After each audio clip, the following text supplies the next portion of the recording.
Spring Lake Park opened its 2022 season with a resounding 42-17 victory over Cretin-Derham Hall in Week 1. In Week 2, they welcome another private school powerhouse to Spring Lake Park. Good evening, everyone, from Panther Stadium in Spring Lake Park. I'm Bill Hupp, alongside my broadcast partner, Matt Dean. And Matt, this is an interesting matchup between two teams that are really contrasting in styles. Yeah, going to see Spring Lake Park run that patented read option that they do so well and really led them to a big-time victory, as you mentioned, over another private school, 42-17. Braden Tauso's kind of the engine that makes that read option go. He's the key decision maker. He's familiar with the offense, getting reps at the varsity level last year, rushed for 3 touchdowns and 59 yards a week ago in that resounding 42-17 win. So excited to see what Tauso can do. A guy really was impressed when his coach was saying he's always got an answer for every read he's got. Meanwhile, for Benilde-St. Margaret, they're led by their quarterback as well, except he throws it. Nirvan Yogaraja, a 4.0 student, a 6'3", 375-pounder who had impressive numbers in their loss 29-19 to Irondale last week. But their coach, Sean McMenemy, very impressed and very happy with who he's got under center this year. Yeah, nothing but good things to say about this kid when we talk with the former Gopher, Sean McMenemy. Great in the classroom, like you mentioned, Bill. He really looks like a good prospect and getting some college interest. Excited to see what he can do tonight. So it should be an interesting game. Spring Lake Park beat Benilde last season 47-7. Tauso, as we said, 3 touchdowns last week. But Benilde off to an 0-1 start, as Spring Lake Park will get the football first to start things here. You see big Eric Vadoy, the tight end, on the kickoff coverage team. They'll have Trayvon McMiller and Markel Taylor back deep to receive the kick here tonight. And unfortunately, Matt, we won't get to see one of the better kickers in the state, if not the country, in Elliot Hitter.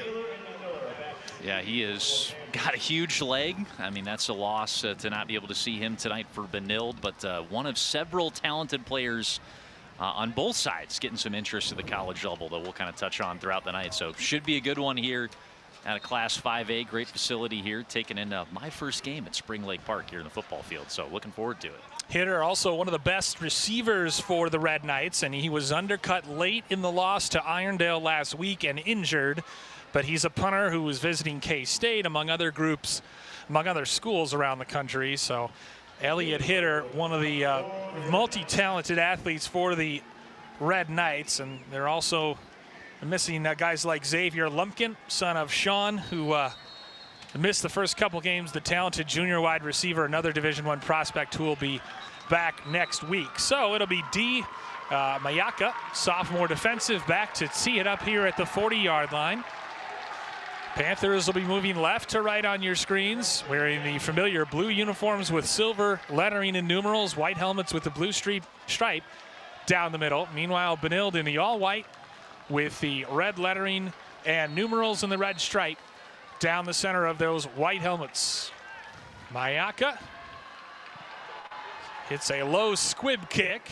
That's fielded at the 15-yard line and returned straight up the gut, out across the 35 to the 36, and that's where the Panthers will take over 1st and 10 with their first possession of the night. A nice return here from the Panthers, and number 4, Trayvon McMiller, tried to add that last little hurdle, maybe picked up an extra yard or two. Trying to fall forward in good field position here in the first drive of the night for Spring Lake Park, starting from their own 35. Spotted officially at the 35-yard line. Jackson Smith in the backfield, and he'll lead the blocking for Braden Tauso on first down. Tauso moves the chains with a gain of 12 out to the 47-yard line. Tauso really efficient last week, 59 yards, 3 touchdowns. We mentioned in our open, and not the quickest burst you're going to see from a runner in high school football, but really smart. It's his decision making we were talking about that kind of moves the train here for Spring Lake Park. Kayshawn Green and Jackson Smith in the backfield. Quick pitch out to the wide receiver. He breaks a tackle. Mikey Say into Benilde territory inside the 35. It's a pickup of 19 yards down to the 34-yard line. make that 20 yards as it's a first down. First pitch and catch of the game, and just a simple play, letting your playmakers do their thing in the open field. Yeah, important for the Panthers to kind of establish some of that screen game with the passing game to keep teams honest as they primarily live with their bread and butter here. And Kayshawn Green wrapped up for maybe a yard as he was the first through the line. First two plays resulted in first downs for the Panthers as the ball is spotted at the Benilde-St. Margaret 3-yard line. And Matt, if you're the Panthers, you really want to get that ball. As you take a look at John Stewart, the head man for Spring Lake Park, you really want to get that ball in the first possession and drive it right down their throats. Yeah, last time Panthers in week 1 last week kicked off to start the game, but got a 3-and-out and then established themselves with a really lengthy drive as there's going to be a whistle and a flag down on the play here. Looks like moving the ball for the Panthers and offside, but really got out to a great start. Defense set the tone to the 3-and-out. Panthers methodically marched down the field, running the ball, I think, on every play in that opening drive, and capped it off with an 11-yard touchdown run to take an 8-0 lead after the conversion. So hoping for a similar start here in the script for Spring Lake Park. The Panthers. 2nd and 4 now from the 28 as Tauso turns and gives. Now he keeps it as he fakes it to Jackson Smith. He picks up first down yardage as he picks his way inside the 25 down to the 23, maybe the 22. They'll spot it at the 23, but it's a gain of 5 yards, and that play fake is just so tough for defenses to stop. Yeah, it's something that Spring Lake Park's been doing for a really long time. Tauso getting reps, splitting time in the quarterback position last year, knows those plays like the back of his hand, and they execute extremely well. Tauso keeps it, thinks about the pitch, he keeps it himself instead, and he leaps, and he reaches inside the 10-yard line. They'll spot him down right at the 10, but it's another double-digit pickup, a gain of 13, and another first down for Spring Lake Park as we've got an injured Red Knight on the field. Just shy of 30 yards and 3 early carries for Tauso. He's got one of the Red Knights down on the field after the play.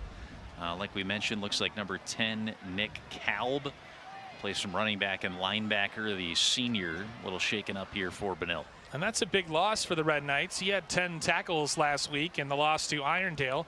Red Knights losing to the Knights, the regular Knights, 29-19, and it sets up very difficult schedule for Benilde-St. Margaret as they open up with what was described as a brutal stretch by their head coach Sean McMenemy in his 2nd season at Irondale, at Spring Lake Park, and then hosting Chaska and their old quarterback Jamarius Courtney, Benilde's old quarterback last year.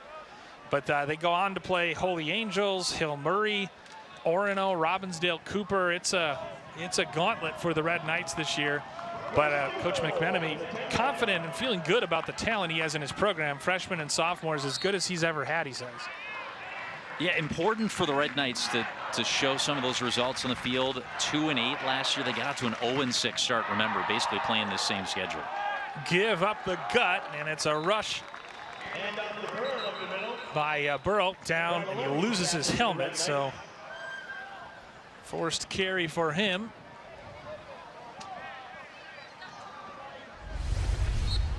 First time we've seen him in the game. He rushes down to the 3-yard line, so a pickup of 7, 2nd and goal from the 3. Tailbacks in there are Smith and Green. 2 receivers split to the near side. Tauso gives to Kayshawn Green. He's stacked up and driven back after a gain of about 1 down to the 2. Ends up being a couple of Red Knights. Looked like the Carson Ray kind of stacking him up back there. Brian Banks was in on the stop as well too for Benilde. Not much Green could do. Kept those legs churning, but nowhere to go. So brings up 3rd and 2 now as the clock ticks down to 8.5 minutes left to play in the first quarter. 2 receivers split right. Again, Smith and Green, the tail of the tandem in the backfield. Tauso takes, he'll follow the block of Green into the end zone for the touchdown. Braden Tauso punches it in from a couple yards out, and on the 8th play of the drive, Spring Lake Park marches it 65 yards and punches it in for the early 6-0 lead. Very Spring Lake Park-esque drive, nothing fancy, chipping away, you know, a couple of big plays there, a 5-yard run, an 11-yard run, and then Tauso able to lunge forward and pick up the 2 to get the first touchdown of the night for the Panthers.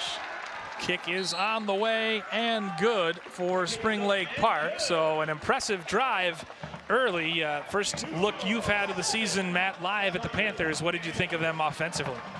Yeah, I just remember being down on the field before the game and talking with Sean McMenemy, and we asked him, you know, what's going to be tough about Spring Lake Park tonight, facing it from the opposing coach, and just execution is what he said. They do everything just about perfect.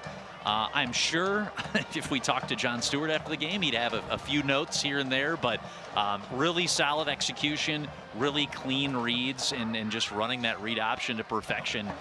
That's what the Panthers do, and all of a sudden you look up and they've milked a few minutes off the clock. They got a 7-0 lead if you're Benilde before you've even touched the football on offense.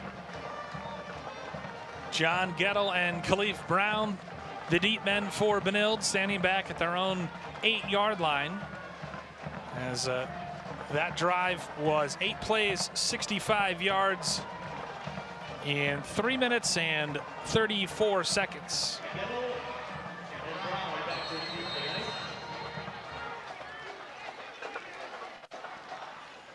And 3 different double-digit gains as Gettle receives it at the 15 and charges through a big hole. He's dragging defenders out near the 40-yard line. So good starting field position for the Benilde-St. Margaret's Red Knights. Their first possession begins with 8:15 to go first quarter from the 38-yard line.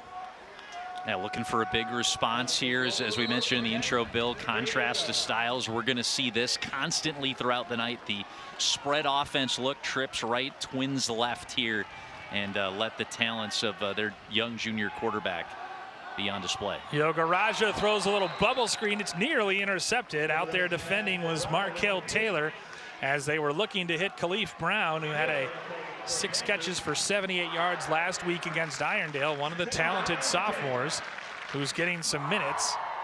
And you look at the receivers, they start a couple sophomores and a junior in the wide receivers flank. But yeah, you're going to see 4 and 5 wide receiver sets all night, as well as Gettle lining up in the backfield. Pistol formation now. Nirvan Yogaraja gives to John Gettle, and he's stacked up. Gang tackled after about a half yard out to the 38.5, and it's going to bring up 3rd and long for Benilde.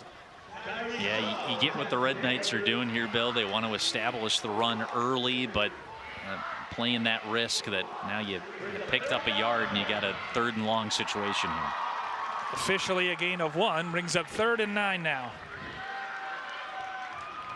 Again, operating out of the pistol formation, 2 receivers right and left. Now Gettle moves to the right. Yogaraja, 3-step drop. Flushed from the pocket, he can run, he pulls it down, now he'll dump it over the middle, and he overshot his intended receiver. And that's a tall intended receiver indeed in Luke Guggenberger at 6'4". But 3 and out. Spring Lake Park's defense rises to the occasion on the first possession of the game. Yeah, good backside pressure here coming from the Spring Lake Park team. Saw a few pats in the back from the teammates of Hunter Minarchik, who applied the pressure there on the Red Knights quarterback. So D. Mayaka in to kick it away, and now a flag flies, as I think it'll be a substitution infraction on BSM.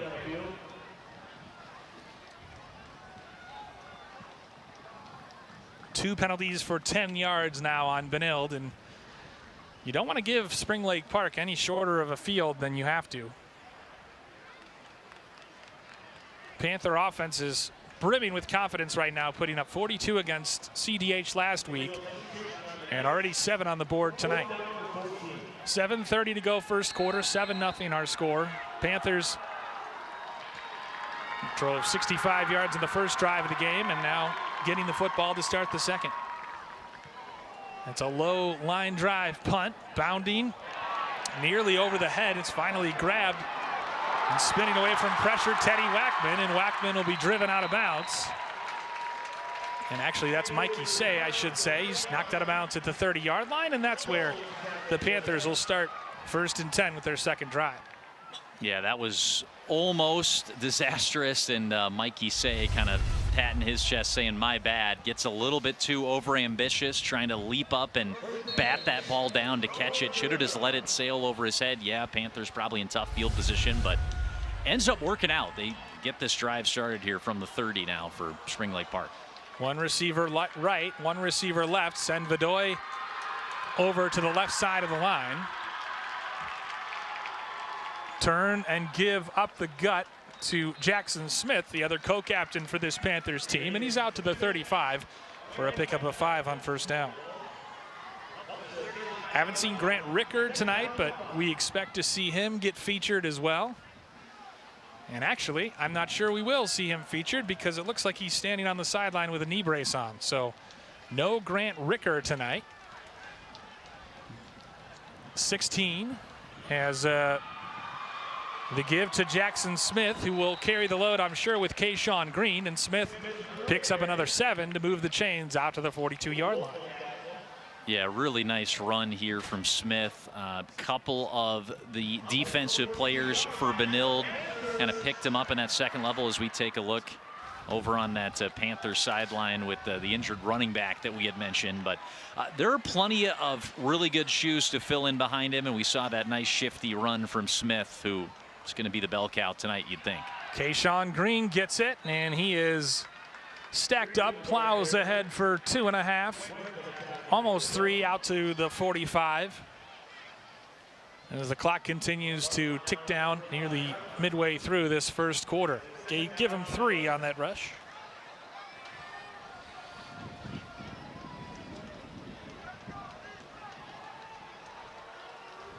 Fourth play of the drive coming up with 2 receivers split left.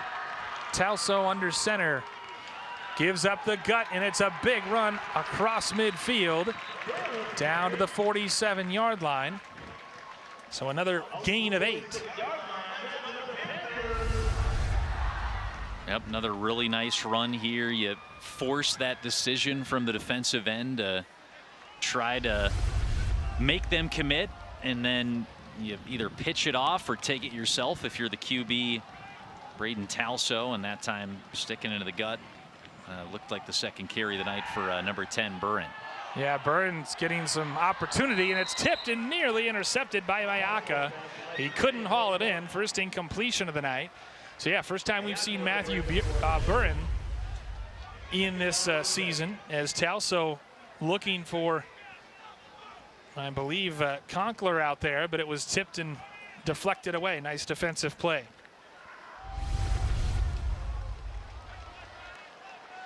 So that makes it 2nd and 10 from the BSM 47. Power formation, give to Burren, and he gets inside the 45 down to the 43. I mean, they just get 5, 6, 7 yards a crack every time, seemingly, Matt. Yeah, that's how they get it done. I mean, it's nothing fancy from the Panthers. It's just that execution is there. John Stewart, you know, in his 5th year as the head Spring Lake, of course, learned this system for a long time under Jeff, who for so long for Spring Lake Park, and continue. They bring their alums onto the coaching staff, guys that have been playing this kind of football a long time. Kayshawn Green rumbling inside the 35, spins off a tackle and gets down to the 32. It's more than enough for a first down. It's a gain of 11, and again, you move the chains for Spring Lake Park. 3rd first down of the drive. Already the 7th first down picked up of the first quarter by Spring Lake Park. So again, just kind of chipping away, very efficient, not huge plays, but enough to consistently move the chains. Tauso from the 32 gives to Smith, the first man through, and he crashes inside the 30 down to about the 27.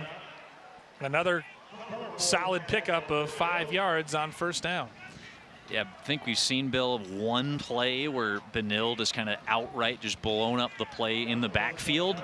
Otherwise, the Panthers have at least been able to, pitch it off, get it to one of the backs, have either Tauso himself scamper for at least 2-3 yards per play. And over the course of the night, that's just going to wear down, especially that front seven for Benilde. So we'll see how they kind of tire as the night goes along.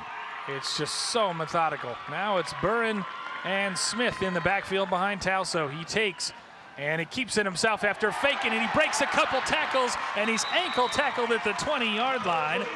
Nick Kalb ultimately making the stop and preventing what might have been a touchdown as a gain of 8 on the play and another first down run for the Panthers. 39 yards now and 5 carries, and yeah, excellent fake. You see it there, faked out us up here in the booth. Ends up being, you thought, a handoff to Burren at first, and then really good read once again by Tauso, who scurries himself out for the 8-yard gain. And we talked to a coach before the game. He just seems to be in such complete command of this offense. 2 receivers near side. Again, Burren and Smith behind him. Smith gets the call on first down. He splits a couple defenders inside the 10, maybe right at the 10. It'll be close to another first down.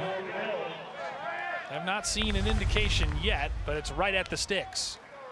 Stopped on the play by, among others, Max Wendt, who had 2 forced fumbles last week. They'll give him 9, so it's 2nd and 1 from the 10. Yeah, I thought it was really interesting talking with the coaching staff before the game. Just said, they get worried when their quarterbacks make a bad read. There's a blown up play and they don't have any explanation. I don't know. I just panicked. I don't know what I did. But they say that their man, Tauso, always has an explanation for what he saw, the pre-snap read, and always has an answer for why he did what he does. Smith, the ball carrier there, gets it down to roughly the 7-yard line. It's enough to move the chains, and now it's 1st and goal again for the Panthers as we're inside of 2 minutes.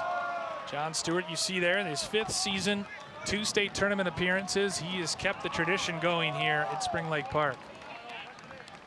Mikey Say split out to the near side. Green in the backfield with Buren. They'll give it to Green. Green breaking tackles, reaching for the goal line, and it's a touchdown for the Panthers. Kayshawn Green dragging defenders, and he reached the football over the plane of the goal line. 13-0 Spring Lake Park. 2 possessions, 2 touchdowns so far, Matt. Yeah, kind of one big run from Tauso this drive. Otherwise, it's just kind of hard-nosed, smash-mouth football. You get the mismatch you want on one side of the field with that read option. And then you get it out to your skill position players in space to make that one move, make that next guy miss, and take it into the end zone. 12-play drive that went 70 yards in 5 minutes and 40 seconds, capped off with a 7-yard touchdown run by Kayshawn Green, his first touchdown run of the season after he had 5 carries for 47 yards last week. And so Spring Lake Park, remember, doing this without Grant Ricker, who was the leading rusher last week with 13 carries for 98 yards and a touchdown. He's out with an injured knee, but everyone else picking up the slack, Matt. It's 14-0 Panthers here late in the first quarter. Yeah, Spring Lake Park certainly got plenty of firepower to get it done here tonight. Tauso himself just shy of, I've got him for almost 40 yards and 5 carries. Smith's getting it done, 25 yards and 5 carries. Green chipping in 20-plus yards himself, too. So, yeah, again, nothing fancy. Nobody's lighting up the stat sheet, but all of a sudden you look up and it's 14-0 Panthers. Brown will grab this at the 14-yard line and return it left. Splits a couple defenders and is tackled just across the 30-yard line out to the 32, and that's where the Red Knights will begin operating after they went 3 and out on their first and only possession of the game. Just 1:31 remaining. It's been all Spring Lake Park here in the first quarter. Well, kind of split here. I mean, on one hand, it feels like the Red Knights need to put together a lengthy drive here, give their defense a rest at the very least. But a big play could be a big spark that Benilde needs right now to try to feel like they can get back into this game in a flash. Yogaraja gives to Gettle, and he's stacked up and driven back, swarming Spring Lake Park defense, including Jackson Smith, who's doing it offensively and defensively tonight. Also in on the stop, big number 6, Jason Eagle, the sophomore defensive end. 2 rushes now for Benilde and negative yardage. Panthers have been all over the run when it has come. And again, right, coming in, working in practice this week, you'd think play the pass, be ready. But Panthers not ceding any ground up the middle as well, too. Yogaraja back to pass. He's hit as he throws, and it's dropped out there in the flat. He was trying to get it to Khalif Brown, but Brown drops it. And Yogaraja 0 for 3 to start this football game. Yeah, that one not on the money. He's targeted Brown a couple of times, hit him in the hands, and I figure Brown wants at least one of those chances back. Just a tough start to the game overall for Benilde, and just not gelling out there in the field with a lot of new players, Bill. I mean, Benilde kind of having some attrition in their program with it being the second year under Sean McMenemy. A lot of transfers out this past year, and really guys getting familiar with this system still. Another one, and that is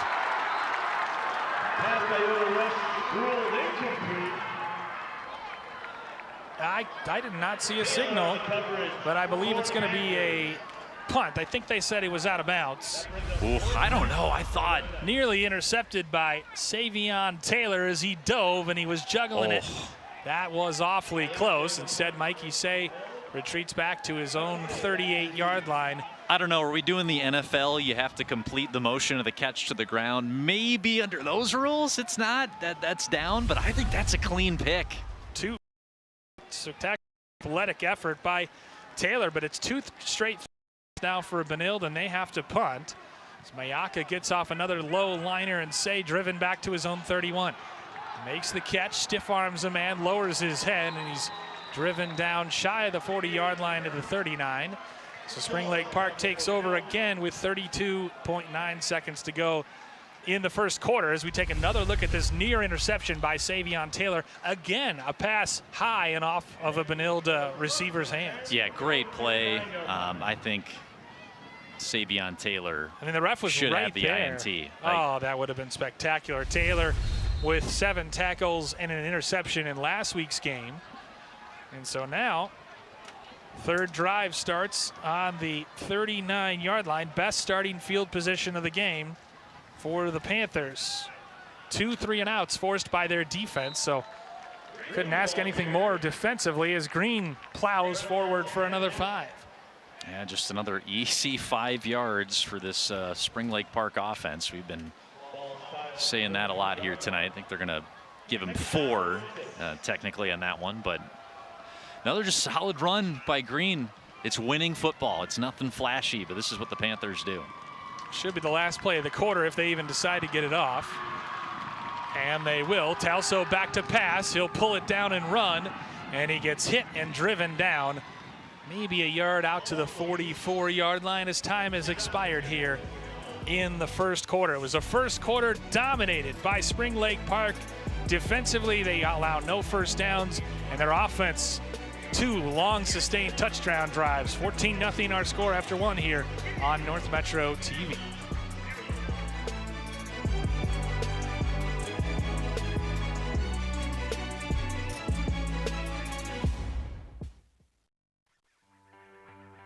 We in Spring Lake Park believe in building a strong and safe community.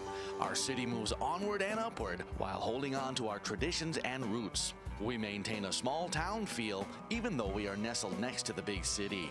We believe in being good neighbors and building community with safe neighborhoods. And we believe in citizenry and promote being active both physically and socially. We in Spring Lake Park love to play and believe in having an abundance of parks, playgrounds, and green space so that everyone can take a moment to enjoy the natural beauty that surrounds us. We believe in educating our children well, so we use the most advanced tools of learning to ensure continued success and bright futures. We promote athletics to keep our children fit and healthy and build a sense of teamwork. We in Spring Lake Park believe in providing a good, stable home for industry and small business to thrive. Back here on 3rd and 5.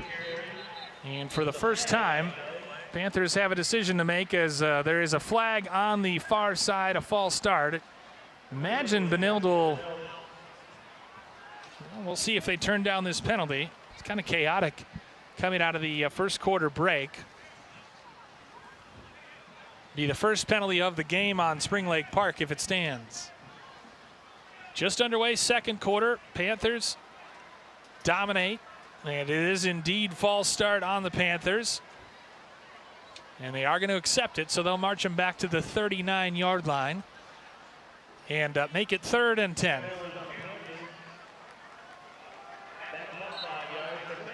We've seen, I think, one design pass play from Spring Lake Park here tonight. Threw the ball just 6 times last week, so maybe opportunity here for the Panthers to go a little air raid here on 3rd and long. Threw it just twice for 6 yards as Tauso goes back to pass on 3rd and 10. Airs it out, looking down the seam. He's got Mikey Say wide open, and he overshot him by just a couple yards. Oh, he had Say open, who'd beaten him down the seam. Say was open, but Tauso a little too strong on the throw, and it's going to result in the first punt of the game for Spring Lake Park. Yeah, just a second pass attempt of the night for Tauso. Had Say, who he's already connected with, for a 20-yard completion tonight. Had him open right down the seam, and just a little bit too much air underneath it for the Panther QB. Benilde fortunate to not give up anything there, because that might have been the game. Eddie Wolf back deep to receive the kick, and it's a line drive kick that goes past Wolf. And the Panthers hustling down. It's deadened, and it rolls out of bounds at the 7-yard line. Excellent putt for Spring Lake Park. Tauso can do it all, including punt. Now, Benilde's fully healthy. He's the 2nd best punter in the game. But with this one right here, I mean, doing a little bit of everything tonight, like you said, Bill. Takes a couple of healthy Panther bounces here in the home turf, and that is beautiful. That's a work of art right there. So Benilde, as if they weren't having enough issues, now have to start with the ball on their own 7-yard line. Nirvan Yogaraja out of the shotgun, claps his hands and gives inside to Gettle. And Gettle with the best gain of the night out to the 14-yard line, a pickup of 7 on first down. So now they're into positive yardage rushing after being held to -1 yards on the ground in that first quarter. Yeah, just really need to get something going here for the Red Knights, grinding to a halt with their offense here first couple drives this evening. And we know they've got the talent to move the ball here a little bit. Quarterback who had a great summer in Nirvan Yogaraja, group of talented receivers. Tying some shoelaces down there in the field. One of the O-linemen, it looks like, holding us up here for the moment. But yeah, I mean, this is kind of what Sean McMenemy does. Former Gopher defensive back. He kind of came in to Minneapolis Southwest, later De La Salle, who didn't really have much success on the football field, and turned him around. This is the situation where he comes in, and the Red Knights have had a lot of success on the football field in the past. So it's just kind of more about returning to glory for this Benilde program who've won a state tournament, 6-7 years ago, not that long ago. Gettle driving his legs forward, and he picks up the first down of the game for the Red Knights as they get out of the shadow of their own goal line. Yeah, they were undefeated as recently as 2017, and then they were upset by Orono in the first round of the playoffs, and really hasn't been the same ever since. Now we've got a flag as Yogaraja was clapping his hands, and it looks like it's going to be offside on the Panthers. That's how they're reacting anyway. Second penalty, both teams now with 2 penalties for 10 yards. as we've got 10.5 minutes to go in the second quarter. 14-0 Spring Lake Park in command here early in the second. Ball will be spotted on the 24-yard line. Yoga Raja play fake. Instead, he'll throw the quick slant behind his intended receiver, and Brown ultimately goes to the ground to snag that one. Actually, that was Luke Guggenberger making his first catch and his first completion, as Yoga Raja now 1 for 5.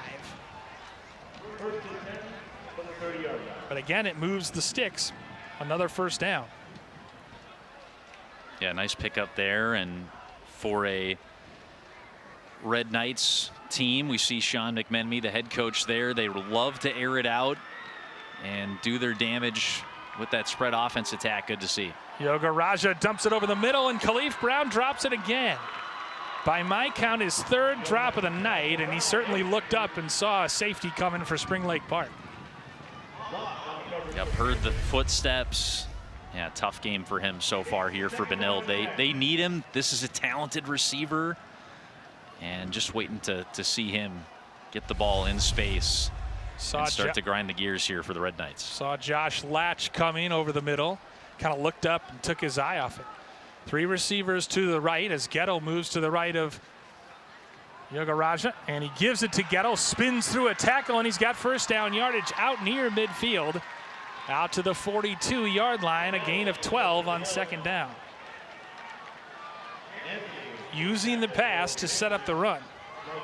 And that is, I mean, easily the biggest chunk play of the night here for Benilde. Had that 8-yard catch on this same drive. They had 12 total yards rushing and matched that here on one big play. This time, Kyrie Shaw and others greet Gettle and stop him after a gain of 1.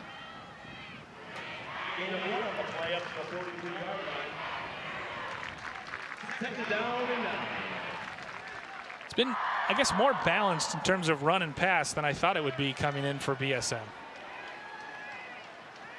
Ball's on the 43-yard line on 2nd and 9. 4 receivers in the pattern for Benilde. Yoga Raja gives it to Gettle, who tripped up, and no gain as he fell at the feet of the defenders, just kind of lost his footing. Yeah, Panthers again had really good penetration in the backfield. Might have been able to pick up another yard or 2, but this is going to set up another 3rd and long situation here coming up for Benilde. Yeah, after that no gain, sets up 3rd and 9 now. Red Knights 0 for 2 tonight on 3rd down.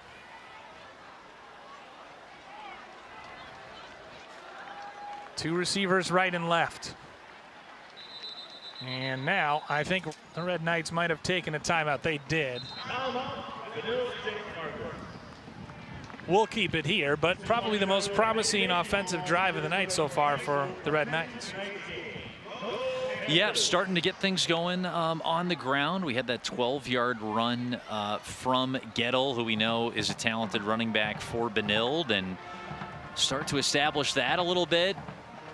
Make the Panthers commit a little more to the box, and then all of a sudden you've got some of those overloads on either side of the field. You can throw some bubble screens out in a trips formation to the side. So right run to set up the pass as we take a look at this upcoming schedule for Spring Lake Park. Hope that the Chanhassen Storm be a little worn out tonight with the big rivalry matchup against Chaska this weekend, and then that will be Spring Lake Park's next opponent, going down to the South Metro to take on the Storm at Irondale, who beat this Benilde team last week.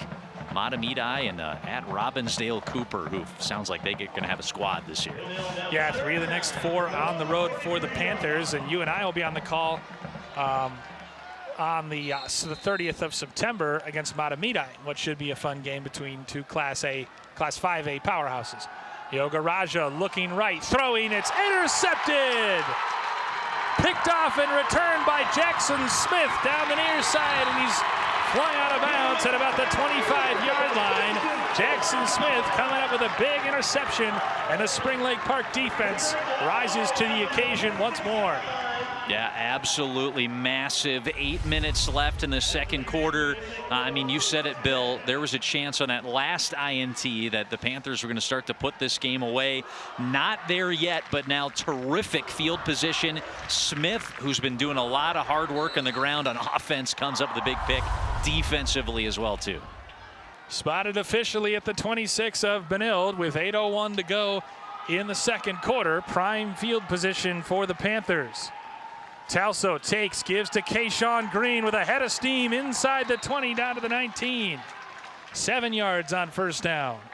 Really nice run, kind of pulling Bryce Comerford with him to steam forward for an extra couple of yards, and just power running there from Green. Love to see it. And he's going to have to take a bigger load on tonight. I mean, 5 carries in that first game, but without Ricker, Kayshawn Green will be more featured than previously, and he has already got a touchdown run tonight, and he picks up a big 7 yards there to make it 2nd and 3 as we have an injured Red Knight on the field. Stops the clock with 7 minutes and 50 seconds remaining. Max Went, one of the linebackers, down for the Red Knights. And a big one for that for BSM. Went with team-high 13 tackles and a couple forced fumbles last week versus Irondale, so certainly someone that the Red Knights need in the middle of that line to protect against the stout rushing attack of the Spring Lake Park Panthers. Man, if you're the Benilde Red Knights, it's like what my dad always said, watching, mediocre Bears football in the early 2000s. Need a turnover right now. Kayshawn Green again gets the tote, and he's right, I think, just shy of the first down marker. You can hold the Panthers to a field goal here. Huge win for the Red Knights. Stop that momentum going a little bit. Give yourself plenty of time left for your next possession to try to get on the board here before halftime, but got to keep the Panthers out of the end zone here. Brings up 3rd and 1 from the 17, and like you said, a big play for both teams. This is the kind of offense Spring Lake Park feels like they can get a yard on 3rd down. Buren gets the call, and he breaks tackles, fighting for more yardage right around the 10-yard line. He'll get inside the 10. So he picks up a good 8 yards on 3rd down and move the chains once more for Spring Lake Park. Yeah, how about Buren tonight, who we didn't really have on our depth chart or our roster sheet, Bill, but he gets the call tonight with one of the backs, as we've talked about, injured in front of him with Grant Ricker, and really showing up tonight, fitting in seamlessly. We barely noticed him in this bevy of backs that the Panthers will go to. That's a compliment. And the system is just so solid that they just consistently churn out talented running backs who can come in and gain yards for them. Tauso again under center. He's going to pull it out of Green's belly, keep it himself for the end zone. Touchdown, Spring Lake Park. Braden Tauso in from 9 yards on first down. It's 20-0 Panthers. Great play fake by Tauso. It held the linebacker, and he did the rest from 9 yards out. Yeah, this was terrific. I mean, the last split-second decision-making by Tauso to pull that out of the gut, as you said, at Green, take it himself, scurry in for that score. Really impressive, quick thinking. I'm just always just amazingly impressed by quarterbacks in the read option. How fast you got to think, and how the split-second decision-making and time you have to make that decision so impressive. And Tauso pulling it off to perfection right there. It was a 4-play, 26-yard drive in just a minute 35 seconds for Spring Lake Park. Braden Tauso caps it off with a 9-yard touchdown run, his second TD scoring rush of the night. 5 now on the season for Tauso, who is headed toward an all-conference campaign if he keeps this up. Yeah, is that any good? 5 touchdowns in 2 games? In a game and a half. Very impressive. I'd say he's on his way to at least an all-conference pick right now, just from that performance alone. 21-0 Spring Lake Park, and we're not even midway through this second quarter. Defense has been almost as impressive. They've given up 3 first downs on that last drive, but they forced interception at midfield. And Jackson Smith setting his offense up with prime field position. They were able to punch it in 4 plays later, and that accounts for the 21-0 scoreline. And This game so far, Matt, looking very much like last year's game when they won 47-7. Yeah, exact same schedule that we're playing. Oh, that came off the tee there for the kickoff. It's so important, right? Like, it's so weird now that we're at this part with the high school football schedule where the schedules are basically locked in advance.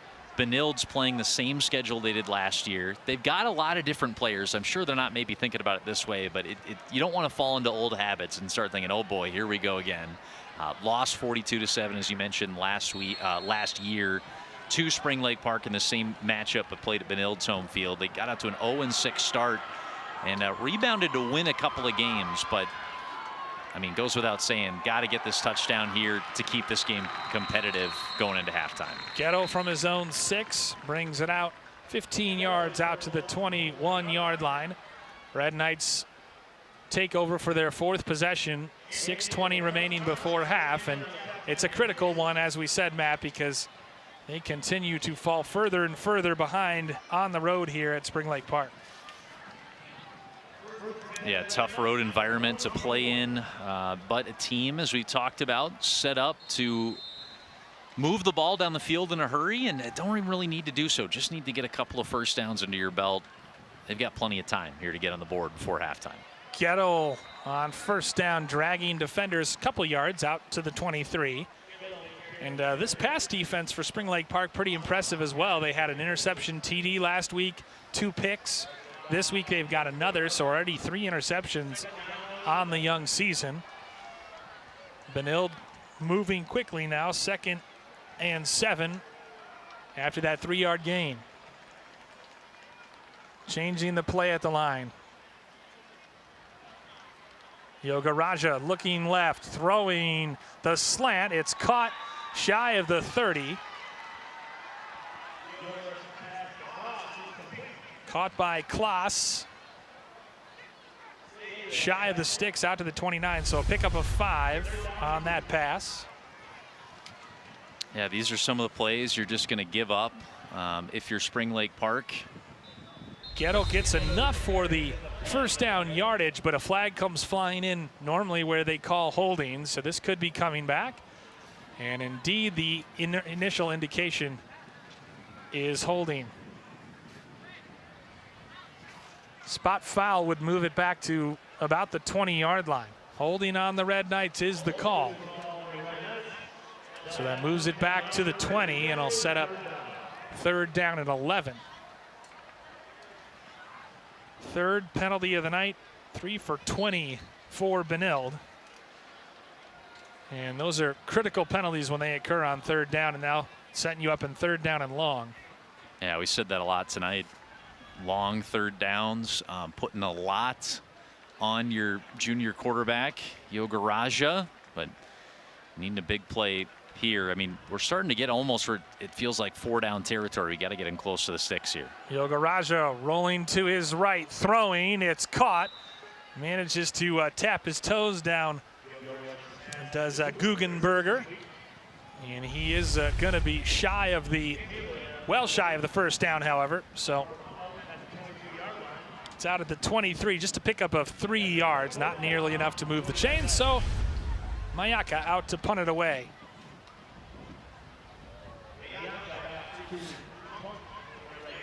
Backup kicker punter situation, as we talked about for Benilde tonight. He's standing back at his own 7-yard line. Mikey Say back deep to receive for Spring Lake Park. Say comes up to receive this at the BSM 48, and he's met immediately and dropped at the 45, but still excellent starting field position for the Panthers. Yeah, Say hasn't looked totally by the book in handling either of the kicks we've seen him field tonight. Remember, he tipped that one earlier that almost sailed over his head, but was able to recover it and bring it back for a pretty good gain. A little shaky, but once he grabs onto it, he's been reliable in this return game. And again, yeah, this is crunch time now for Sean McMenemy's team, with once again you got Spring Lake Park staring you down the barrel and inside enemy territory to start the drive. Green breaking tackles, shoving defenders down. He's got enough for the first down as he's inside the 35 to the 34. A gain of 11 for Kayshawn Green. Oof, Green's just built like a bowling ball. He shrugs off a couple of tacklers. I mean, 3 guys contact him. Finally, the 4th brings him down, and it takes the second effort on the push from William Fratelloni to finally bring down the big bowling ball back. Yeah, you can't go high on Kayshawn Green if you want to tackle him. Second straight drive for SLP that has started in the Red Knights side of the field. Down the slant, it's got Say at the 10 or at the 20-yard line, and he's tackled inside the 10. Just a little quick pitch and catch. Mikey Say running down the slant, and this time they did not. Tauso didn't overthrow him. He hit him right in stride. Tackled at the 7-yard line, though. A big pickup of 27 on first down. And the run really sets that up as the quick hitter picked up first down yardage, and now they start first and goal from the 7-yard line. A couple of big catches for Say tonight, and he was the guy that was wide open on the missed ball down the field as well, too, from Tauso. So really having a good night. Tauso keeps it himself, and this time he's stacked up and driven back forcefully. Brian Banks stopping him. He did manage to pick up 1, maybe 2 yards, about the 5.5-yard line. Spotted at the 5, so give him 2. Braden Tauso sets up second and goal from the 5 as we near the 3-minute mark to go before halftime. Green and Buren, the 2 backs behind Tauso. He gives it to Buren into the end zone for the 4th rushing touchdown of the night for Spring Lake Park. And that was Jackson Smith, I beg your pardon, not Buren. Jackson Smith getting his second touchdown of the season. He had 1 last week. He's got another tonight. Goes for the goal line. Smith now with a touchdown and an interception tonight for the Panthers. Getting it done on both sides of the ball, and once again, Spring Lake Park sharing the wealth. A couple of touchdown runs for Tauso, but 2 of their regular ball carriers, Green and now Smith, getting into the scoring fiesta as well here in the first half. Kick is good, so Spring Lake Park has taken advantage of good field position, starting field position twice, and punched it in both times. That time, that drive was again 4 plays. In almost the same, 1:40 this time, but 4 plays, 45 yards. Yeah, and Bill, I mean, Benilde, it was 3 and out, interception, and they start to get a little bit of a drive finally moving that 4th time with the ball. And then, you know, that's when Spring Lake Park gets a stop, turns it right back around, and outside of 1 punt, they have just been a well-oiled machine tonight, scoring in 4 of their 5 drives, and 2 for just 4 plays, getting the great field position that second time around. Yep, and they've known how to use the pass judiciously. A couple to Mikey Say for big gains, but each of the touchdown runs inside of 10 yards. So when they've been down near the goal line, they have punched it in. They've been ruthlessly efficient tonight, as that one goes through the end zone for a touchback, and Benilde will try to do something, as that took a wicked hop. Yeah, I was going to say, yeah, the flag came out because it went out of bounds, out the side out. Oh, okay. Hopped inside the... That was some kind of bend on that one. That's some wicked spin on it. You'd think it would just have hit down. So it results in the best starting field position of the night for Benilde. They start their 5th drive of the game from their own 35. As Yogaraja operates out of the shotgun, he takes the snap, just dumps it off across the middle to his favorite target tonight in Guggenberger, and he doesn't get much. Maybe a gain of 6 out to the 46, out to the 42-yard line rather. Gain of 7. 18 yards and 3 catches for Guggenberger tonight, a 6'4", 185-pound sophomore. You see that a little bit, a lot of underclassmen. Quite a handful of them playing there, and nearly a pick. Markel Taylor diving for that interception as it was deflected off the hands, and sometimes maybe a little too much heat on that ball from Yoga Raja. A big hit from Jackson Smith to kind of dislodge that ball that almost led to the interception for his teammate. And you can see the frustration there. 3rd and 3 now from the 42-yard line. Trips to the right. Gettle next to Yoga Raja. Gettle gets the call, and he's met at the line of scrimmage and driven back. Terrific defensive effort by Spring Lake Park. They're claiming the ball came out. But a host of Panther defenders there, Kyrie Shaw, Caden Woods among the Panthers that met Gettle and drove him back for a loss of 1.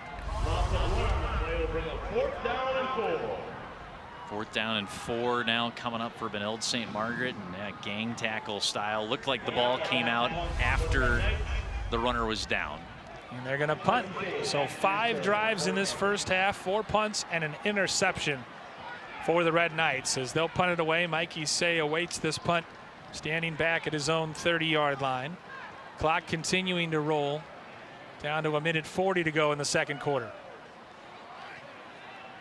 This time it's a good punt. Say comes up, bobbles it again, and he falls on it. You said he's had kind of a shaky night back there, but he keeps the ball for Spring Lake Park, and they go back to work for their 6th drive of the night. Still 1:34 to go with which to work, as you see Say just dropping it and falling right on it. Yeah, kind of shaking out his hand, jammed his thumb a little bit, trying to take that. Getting in his head a little bit at this point. He's had a couple nice returns, but just a couple of juggles like that in between. From their own 32 with 1:34 left to go, and Tauso fakes it and keeps it, and he's into the open field, lowers the boom as he gets out near midfield to the 47, a pickup of 15 on 1st down. You didn't know Braden Tauso, not the biggest of quarterbacks, but he absolutely dropped the safety right there. Oh, that is a crack. Lowers the shoulder right through him. 1st down yardage and more. Clock continues to run, 1:15 and counting left to go. And they give it up the gut. First man through inside of Benilde-St. Margaret's territory. Now you got to start using your timeouts as Kayshawn Green got the call. Picked up 5 on 1st down. Looked like that was Burren actually with Burren. the carry. I saw Green getting helped up, but Burren gets the call, and first timeout used. Hey, that's okay. John Stewart wants us to get fooled a couple times in the booth here, Bill. It means it's working. I feel like I've been pretty disciplined with these Benaks as we look at the standards in the suburban blue. Irondale on top. Armstrong, Spring Lake Park, Cooper fell to Orono last week. But yeah, all of those teams pretty solid. Cooper demolished Spring Lake Park on homecoming here last year, and Spring Lake Park took care of Armstrong. So teams kind of beating up on each other. But we talked about how tough Benilde's schedule is. Spring Lake Park's is tough too. At Chanhassen, at Irondale, Matamidi, at Robbinsdale Cooper. The next 4 games after this could determine their season. 2nd and 5 from the 48 of the Red Knights. Flag comes down. Tauso airs it out over the middle, and it's intercepted. Picked off by the defensive back for Benilde-St. Margaret, and it's returned out to the 43. Flags are down, but if this stands, it'll be the Red Knights football with 1:02 to go. Raffy Johnson Nixon had it, but as you said, we'll see if this one's coming back. Seems to indicate, based on who's on the field, that it is going to be an interception. Well read by Johnson Nixon as the Spring Lake Park defense has taken the field. It was false start on the Panthers. Obviously that's been declined, and the first turnover of the game, really the first offensive mistake of the game for Spring Lake Park, as he just tried to force that pass in there, and Johnson Nixon jumped the route and picked it off for the Red Knights. Yeah, he's been very efficient tonight. I thought when Tauso kind of let it fly into some questionable coverage that, oh, maybe that the flag was going to be going the other way. Thought he had a free play to get out of it.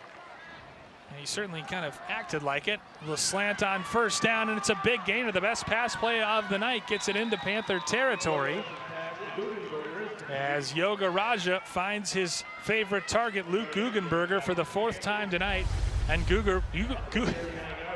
Guggenberger picks up 19 yards on first down.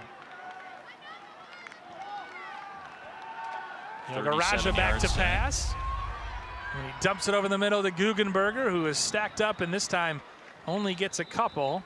He managed to keep it him in bounds, and so ultimately Sean McMenemy decides to take a timeout for Benilde. Stops the clock with 37 seconds to go. And the ball on the SLP 37 after that pass play of 2 yards.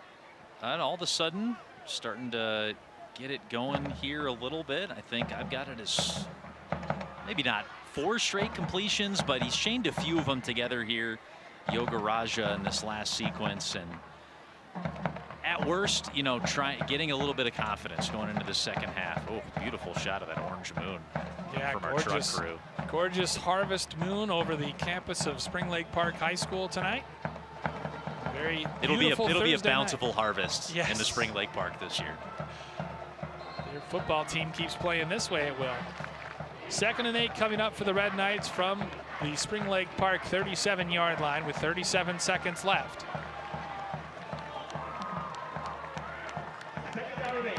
Maybe this is the harvest. Harvest 28 points out of the first half against Benilde-St. Margaret. Gettle in there to the right of Yoga Raja from the left hash. Back to pass. Airs it out, going deep, and it is nearly intercepted. In fact, the Spring Lake Park DBs kind of defended against one another, eventually knocking it away. Yeah, Mikey Say looked like he was the guy that was going to snag it for the Panthers. Taylor could have had his 2nd interception of the game, but ultimately Say and Taylor were down there. Mikey was probably saying, say it on his Leave it. Yeah, you already got one. Give me one. Yeah, he was waiting back there like it was a punt. Yoga Raja under pressure gets it out and completes it. Another big target in the form of Jack Shull, 6'3", 205-pound senior wideout, and he manages to pick up first down yardage down to the 28. Gain of 9. Stops the clock with 23 seconds left. Yeah, once again, another completion here following the near interception. Benilde takes its 2nd timeout. They have 1 remaining. It'll be 1st and 10 from the 28 coming up. And this is where the cool calmness of Nirvan Yoga Raja comes into play. 4.0 student, all the physical tools in the world. He's listed at 6'3", but he looked taller than that on the field. He's put on, I think the coach said, 25 pounds of muscle over the offseason, so he is ready to step into that role, and colleges are looking at him and several Red Knights, but again, they're a young team, so the best is yet to come for this Benilde-St. Margaret's program. Yeah, absolutely, and you can just, all you can do is go out there, keep getting better every day. It sounds like that's something that their young QB, Nirvan Yoga Raja, is really committed to doing. He rolls to the right, throws on the run, and that's well out of the reach of Shull and out of bounds. Stops the clock with 18.2 seconds to go here before halftime. Very easy to coach, very polite kid, great student, as we said, and these two guys love working together. 2 touchdowns in the first quarter, 2 touchdowns in the second quarter for SLP, and they're in control here at home. Looking to move to 2-0 on the season before they play 3 of their next 4 games on the road. 2nd and 10 from the 28-yard line.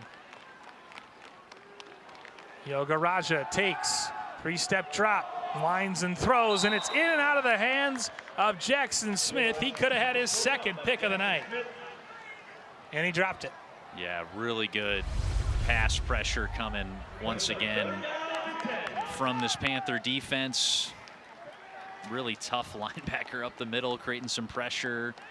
And again, I mean, there have been 3 or 4 would-be interceptions aside from the one that Jackson Smith has already had tonight in the first half. Means they're in the right places and reading the eyes of the quarterback well.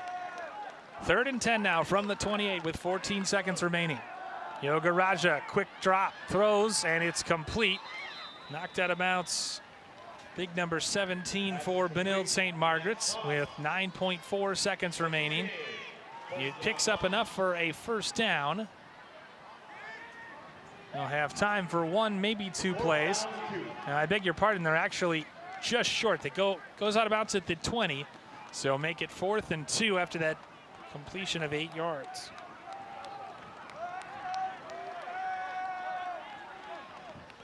Two receivers left, 3 to the right. Empty backfield for Yoga Raja. He takes the snap, 3-step drop. Looking down the seam, throwing, and this time it's picked off at the goal line. Knocked out of bounds on the far side. I believe it's Freddie Anthony who intercepted that one. And indeed it is. Anthony had an interception last week, and the senior free safety has his 2nd of the season, picking it off right at the goal line to end the first half for Spring Lake Park. Panthers scored 2 touchdowns in the first quarter, 2 in the second quarter. They're absolutely rolling here at home, dominating defensively and offensively. We'll be back with first half stats, highlight, and analysis in a moment here from Panther Stadium. 28-0, all Panthers here at halftime over Benilde-St. Margaret's on North Metro TV. Come to Ham Lake and see how good life can be. Conveniently located only 20 miles north of the Twin Cities on Highway 60. Halftime here at Panther Stadium at Spring Lake Park High School. Bill Hupp alongside Matt Dean, and first half totally dominated in this one by the Spring Lake Park Panthers, 28-0. They lead it over the Benilde-St. Margaret's Red Knights. Braden Tauso, 2 touchdown runs in the first half. That was his first one. Kayshawn Green reached over the goal line as well. And they had a couple excellent plays as well. Tauso pounding it in for his 2nd touchdown. Jackson Smith getting in the act defensively and then finishing it offensively for the 4th rushing touchdown of the game as the harvest moon settling over the campus here and in front of a capacity crowd here on Jersey night at Spring Lake Park High School. And just a terrific first half, Matt. Your thoughts on what was really a dominant Spring Lake Park performance offensively and defensively? Yeah, just every facet of the game going for Spring Lake Park. They set the tone. Bill came out, got the ball, 8 plays, 65 yards, marched down the field, executing that read option to perfection like they've done for so many years down in Spring Lake Park. There's a lot of pride for the way their guys play football, the Panthers here. And then also, I mean, the defense getting overshadowed a little bit. They played great in the first half. We saw the interception from Jackson Smith. They could have had easily 2 or 3 others at different points in that half.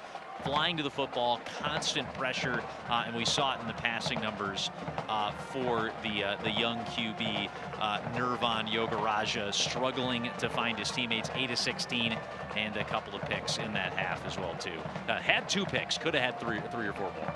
Yeah, the defense for Spring Lake Park jumping the routes all second half, or all first half, I should say. And they were just in the right place at the right time, reading the young quarterback's eyes. Super disciplined.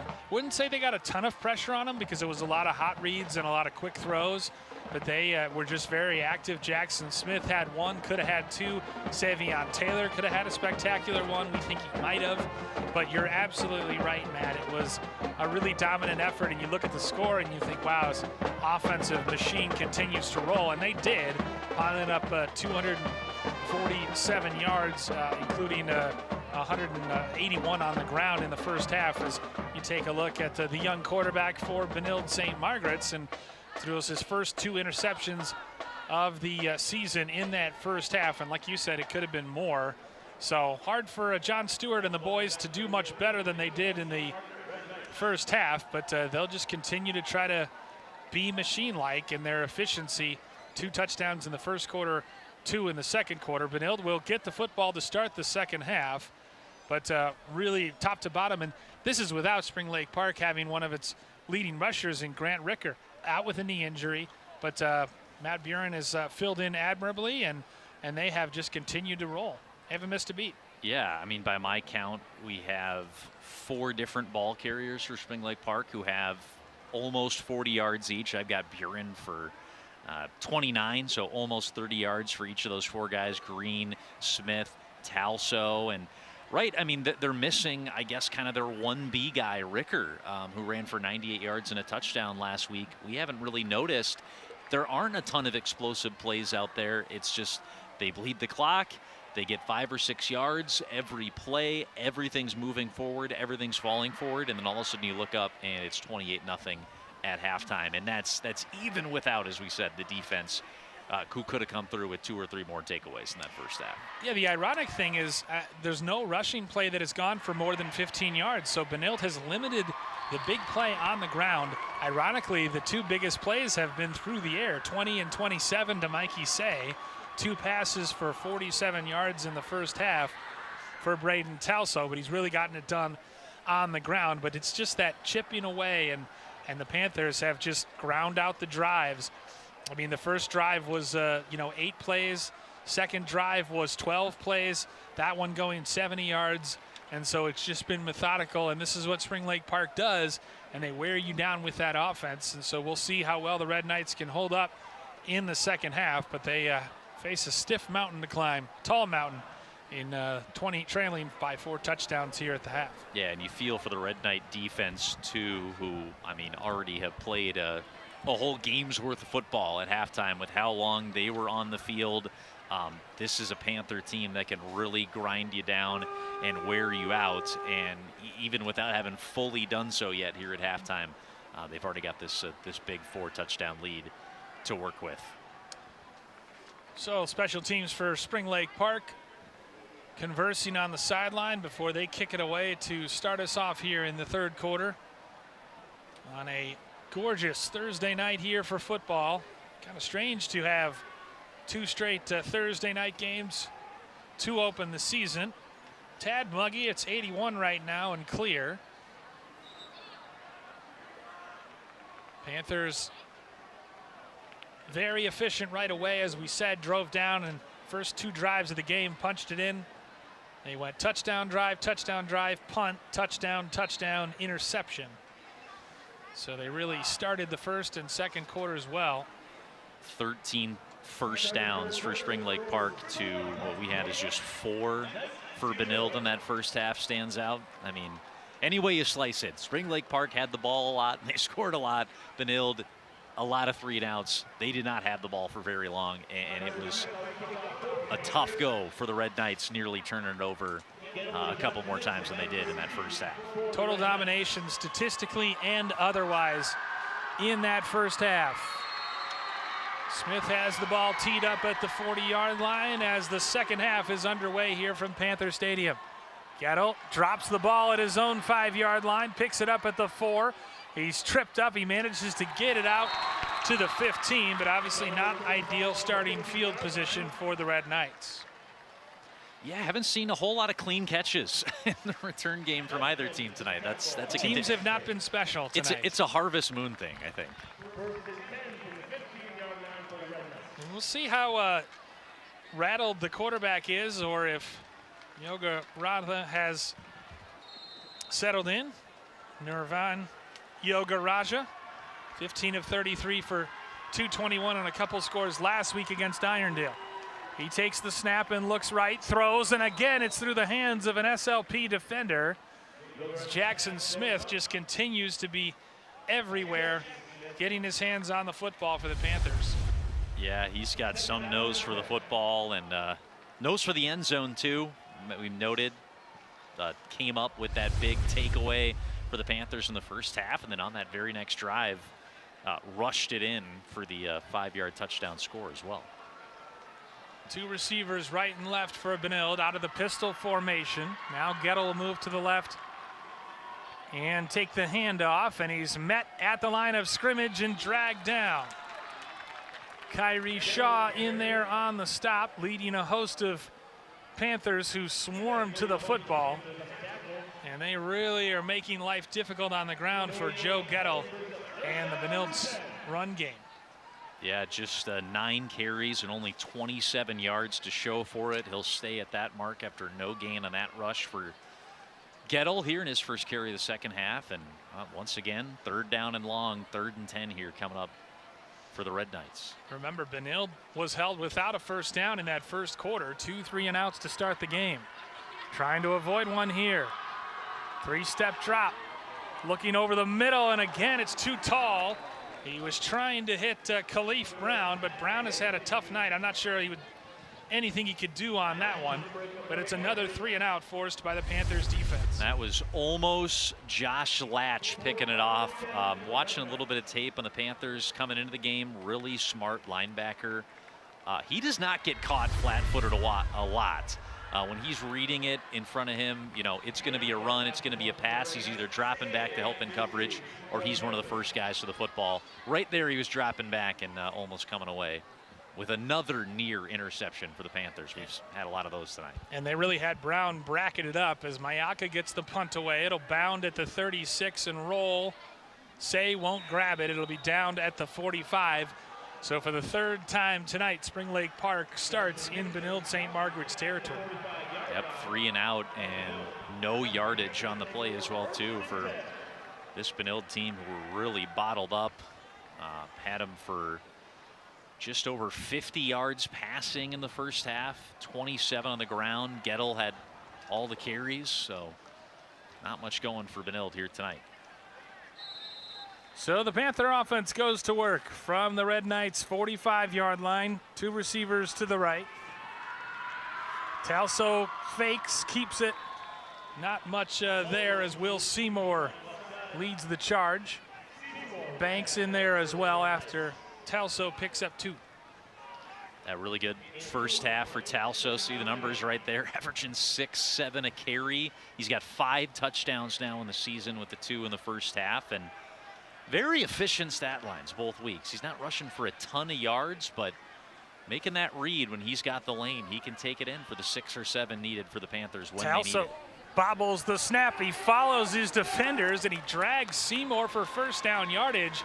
Talk about something out of nothing. He picked up 9, moved the chains for the Panthers, but if we see the replay here, he bobbles the snap when he initially took it away from center, but he managed to make something out of nothing, kind of following his blockers in Smith and Green, and he gains 10 and picks up first down yardage.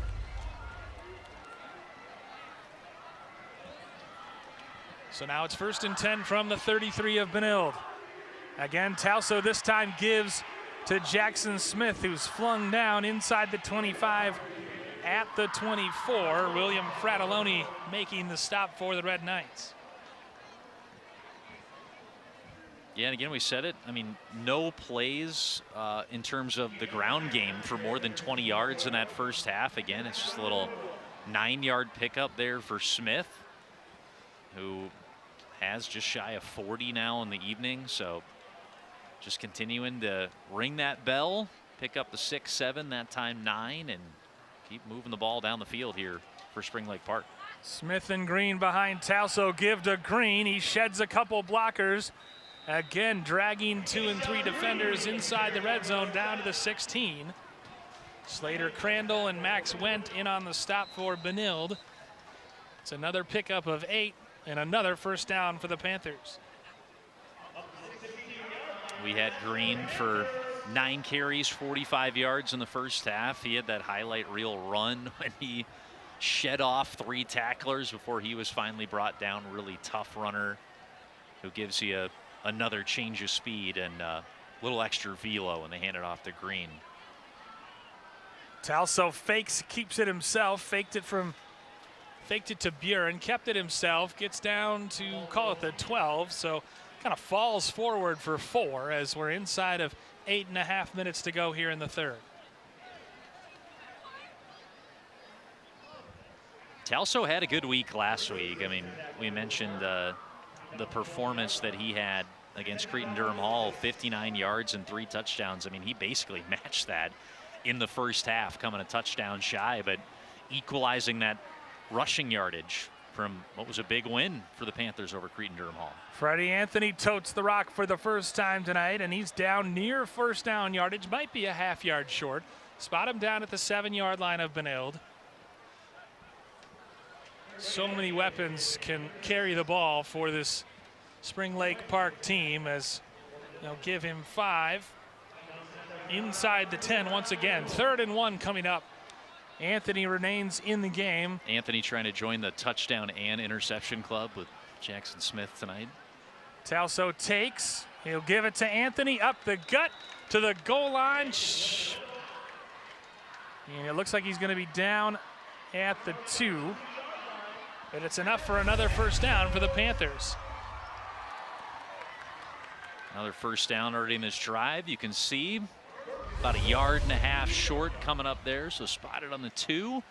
3rd first down of the drive for the Panthers, who again started this with this football at the Red Knights' 45-yard line. Anthony in the game. Tauso gives it to him, and he dives across for the touchdown. Spring Lake Park piling it on Benilde-St. Margaret's now.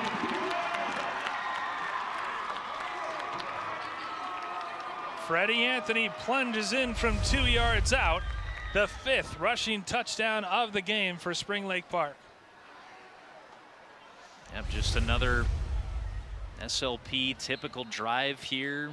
8 plays, 55 yards moving down the field, and get another one of those young ball carriers involved too, as Freddie Anthony, the 6'2" senior, gets in on the action this time. Carter Smith on for his 5th extra point of the night. He makes that. And so a 8-play, 45-yard drive in 3 minutes and 48 seconds. Very impressive from the Panthers. Methodical. They pick up 3 first downs on the drive, and Freddie Anthony plunging in from 2 yards out makes it 35-0 Panthers. And in case you're wondering at home, it's a running clock in the 4th quarter if it's a 35-point lead after 3 quarters of play. I think the guys in the truck were wondering, so they appreciate that. Well, some people Bill. might be wondering at home too. But yes, the truck is well aware.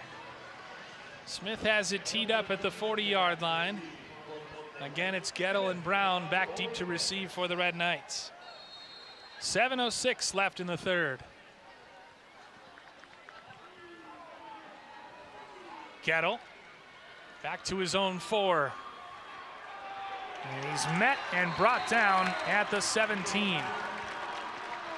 So again, Spring Lake Park, excellent coverage on their special teams, and Benilde not having any luck getting past their 20. Yeah, start things. Let's see the Red Knights start to move the ball here a little bit. This is a learning opportunity, right? You don't get these reps like you do under the lights in a hostile atmosphere on the road. Game's starting to get out of hand, but still important development time here for a squad that features quite a number of juniors, some sophomores and freshmen peppered in there as well too. Yoga Raja, a high throw off the hands of Luke Guggenberger, who is his leading receiver with 5 catches in the first half. And I will say that if he's had one criticism tonight, a lot of his throws have been high, and he's got tall receivers. Yeah. I had him for 8 of 16, 58 yards, couple picks in the first half.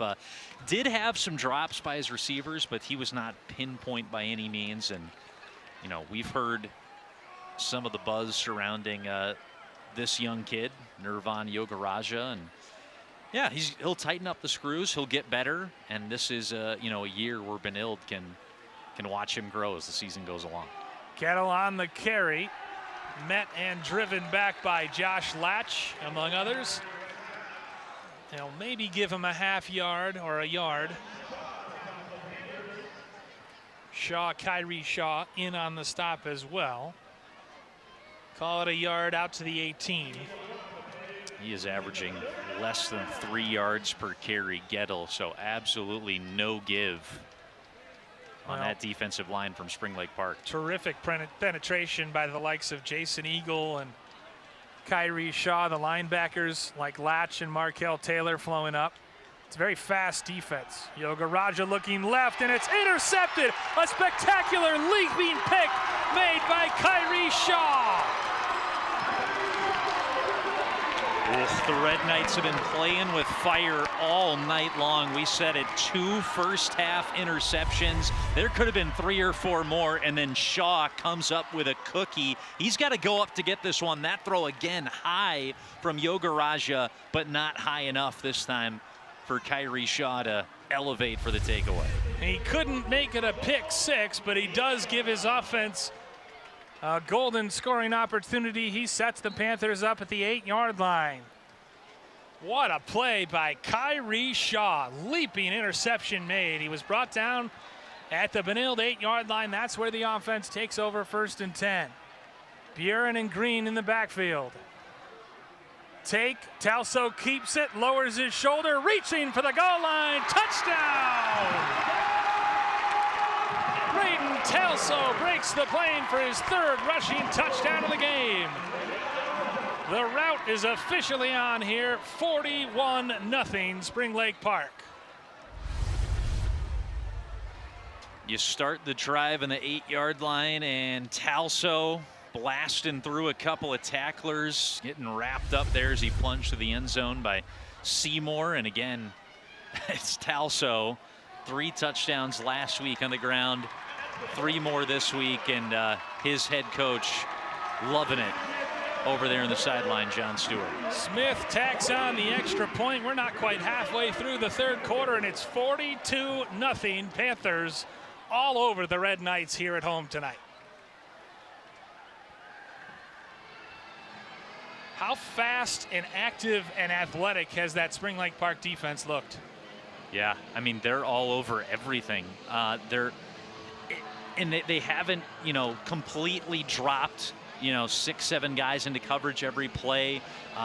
It's reading the eyes of the quarterback. It's all 5-6 defensive backs and a couple of linebackers just spying that QB. And we were joking around in that first half, Bill, that there were 2 guys who were kind of in the way of each other. They weren't able to pull down an interception because everybody's on it. Oh, nice crowd surf by the young man in the Rangers jersey down there. Oh, that's a Spring Lake Park jersey. I thought he was wearing a New York Rangers. That very much looks like it. I can understand why you think that. You'll learn. You'll learn the jerseys. 42-0 our score. 6:03 still to go here in the 3rd, and once again it's Gettle and Brown back deep to receive for BSM. I mean, it wouldn't be out of place to see a Ryan McDonough jersey down there. That's true. Minnesota's finest has a house actually not too far from here, I believe in Arden Hills, as that goes out of play for the 2nd time tonight. So Red Knights will get the ball. Are they going to re-kick that? 3 interceptions, though, just to close that point. I mean, that feels right. We said 2 in the first half wasn't enough, and just the touch on it, just a little bit too much air under it. Those throws a little bit high from Yoga Raja, and then kind of regress into the mean here finally in the 2nd half. Kyrie Shaw, by the way, is listed as a nose guard. That's the most athletic nose guard you'll ever see. Yeah, that's a small nose guard too, but man, he got some jump. Well, that defensive line is just very quick, and you can see why the Panthers are ranked 8th in the state in Class 5A. As they'll march it back 5 yards and do it again. Gettle again back to his 10. And again, this time he bursts through, out past the 30. Ball's on the ground. We'll see if Spring Lake Park got it. Oh, and they did. do. Panthers force a turnover on special teams. They take over at the Red Knights 33. Looks like number 18, Francisco Fernandez, I believe the guy that recovered this. Getting his nose underneath the pile, squirted loose, and I thought I saw number 18 was the one who dove on top of that. 3rd drive of the 2nd half, and every one of them have started in BSM territory. So just when you thought it couldn't get much worse for Benilde tonight, They cough it up on special teams, and the Red Knights defense is back out there. And I have to imagine this will stay on the ground as Tauso, not just as I say that, throws a little bubble screen to Kolker, his first catch of the night. And he gets it inside the 30 down to the 28 to pick up a 5 on first down. That's the third completion and the 6th time I've got it as the Panthers have gone to the air tonight, and we've seen a couple of screens very similar to that as well too. Little wrinkle that we see from time to time under John Stewart. It was always a very traditional read option kind of run game, but a few things like that you might see as the Panthers go forward, get into some tight games, how they're going to open up the playbook and those little changes they can throw in to mess with teams. Back to the ground with Green, down near first down yardage, inside the 25 to the 24, a gain of 4. Brings up a 3rd and short now for SLP as we're inside of 5 minutes remaining in the 3rd quarter. Tauso's had the standout performance, and then, you know, Green we've been really impressed with, plowing through guys to pick up extra yards, but everything very methodical. I mean, he's got 57 yards and 11 carries I've got him for tonight, so just a lot of guys playing their role and doing what they can to keep this engine going for the Panthers. Tauso again under center, turns and gives it to Buren, who's breaking arm tackles. He has enough for the first down and then some, down to the 13. Move the chains once more, an 11-yard gain. He's been the guy given the extra opportunity with some injuries in the backfield to Grant Ricker, who we saw down in the boot, and nice little 40-yard game tonight. Yeah, he's given the coaches something to think about, even when Ricker returns, that, hey, I should be in this running back rotation. Man, look at Green back there. He's just a monster. There he goes. He gets the call. Green breaking tackles, and he's inside the 5. Again, down near first down yardage. Spot him down right at the 3, and I think they are going to give that a first down. Little 10-yard pickup for Green. 1st and goal here coming up. So 1st and goal again for Spring Lake Park. We're looking to pile on the pain for Benilde. Already up 42-0 with 3:30 and counting left in the 3rd. Tauso takes it, gives, no, he'll keep it. Actually fumbled the football, and he lost a couple yards back to the 5. I don't think we've seen it. Yeah, I don't think we've seen a loss for. We have not seen, I don't think, a negative play. First negative play, and that was a fumbled exchange. And you're going to have that sometimes in this kind of offense. Still 2nd and goal now from the 5-yard line. We were talking to the head coach, John Stewart, before, and he was saying, yeah, a couple of things. There were a couple of fumbles last week they were looking to clean up, and they very much have tonight. Flag down as looked like they handed off, and it's going to be a face mask as Buren carried the ball. Looks like Banks got the face mask of Buren, so personal foul face mask it is, the 4th infraction of the night on Benilde, and you can see right here he just came by and turned the face mask of Buren. It's going to be half the distance, so it'll be down at the 2, as I believe that's going to be 1st and goal. Thought that was an automatic first down, but regardless, yep, there it is. Automatic first down. Pitch to Green, running wide, touchdown! 2nd of the night for Sean Green. Spring Lake Park making quick work of short fields here at home. Yep, we like the way this guy runs. They've been hard-fought yards for the most part tonight. That was easy. Fooled on the read option. Green, well-deserved 2nd touchdown of the night, and he gets to cruise into the end zone. Smith on, looking to tack on his 7th extra point of the game. And it's through. 49-0. 3 touchdowns here in this 3rd quarter for Spring Lake Park. And it's really just unfair to give this offense the short yards they've had. I mean, they've scored from 45, 8, and 33. That one right there was a 5-play, 33-yard drive. And it did, because of the penalty and some other stuff, did end up taking 3 minutes and 20 seconds, 3 minutes and 19 seconds. But the result still the same, 49-0 Spring Lake Park. And again, should be running clock once we reach the fourth quarter here.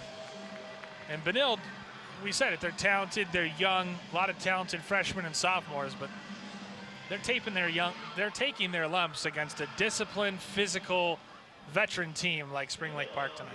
Yeah, this is a wake-up call for a lot of guys playing their first season under the lights this year. Of course, had the swing at Elk River last week, and yeah, just an opportunity in the next week to kind of take stock. Benilde gets to go and play their next game at home next week and try to settle in.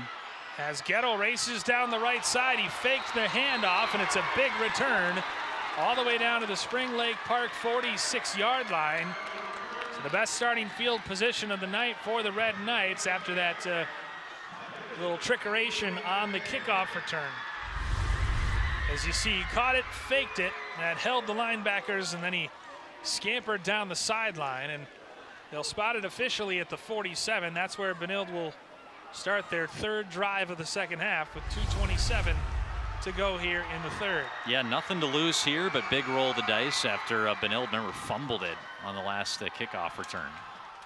A little bubble screen, flared out. And the tackle made out there, Khalif Brown, his first catch of the night. Just getting the ball in the hands of the talented sophomore speedster, and he gets it down to the 42-yard line, a pick up a 5 on first down. Yeah, nice to see Brown get that one into his hands after he was struggling with a couple of early drops very early in this game. First series for the Red Knights. He's a talented receiver. Garaja, again a flare screen, this time to the other side to Brown, and he dropped it. So the drops continue tonight for Brown, who... That one's on me. Yeah, broadcaster's jinx on Matt Dean as they tried to do the play just the other side to the wide side, and Brown flat dropped it. Maybe backward pass there.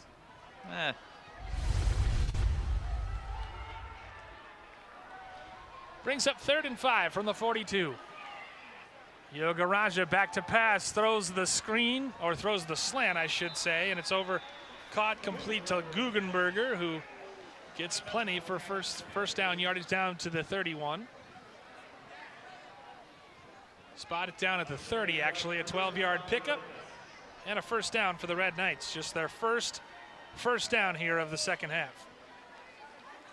Guggenberger's had a decent little game here tonight. 6 catches for 51 and another high throw. And another interception for Spring Lake Park. No, they're going to say it hit the ground. The back judge comes in and says it hit the ground. We'll have to see. And we got some laundry down in the field too to sort out. That was a high throw. Guggenberger got his hands on it, but it did look like it was trapped. Another high throw and flag down where you would normally see holding. This bounces. It goes right between his hands, hits the turf. Oh, I don't know. Well, the back judge thought it did, and that's what he called.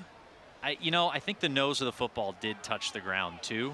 It was closer than I thought, but I think that was a down pass. 11-yard penalty, the 5th of the night for 43 yards for the Red Knights. 1st and 21 now from the 41. Garaja gives on the inside handoff to Gettle, a big burst up the middle. He gets back to the original line of scrimmage or thereabouts down to the 28, a run of 13. So good call on second down. Gettle will get the call once more. He lowers his shoulders and drags defenders. That 13-yard run on the play before, by far biggest of the night for Gettle. He's been really bottled up at the line by this really the small but impressive Spring Lake Park defensive line we've been talking about. Yep, now we see some defensive backups in there as Yoga Raja back to pass, throws it to Brown. Again, it's off of Brown, nearly caught by an offensive lineman. But again, and I'm not sure if it's Yoga Raja just putting too much heat on these short passes or Brown unable to catch him, but he drops another one. That one was catchable. Yeah. And I don't even think the leap was even necessary by the receiver. So there've been a couple. I mean, there've been some drops tonight. It just seems like he has been a little high. That one I don't think was on the QB there. Yoga Raja goes back to pass, throws another high one. It's tipped and caught. On 4th down, that's enough for a first down. It's inside the 10 to the 8. Guggenberger, all 6'4", needed to call that one in. As you see, again, a high pass. He tipped it to himself, stumbled down inside the 10-yard line. Now it's 1st and goal from the 8. Give to Ghetto with a flag down. He's into the end zone for a touchdown. We'll see if it stands after the sort out the penalty. For now, it's a first touchdown of the game for Benilde-St. Margaret's with 16 seconds to go. All Panthers here, 49-0. Usually in this place it's a formation penalty or something, but we'll await the ref's official call.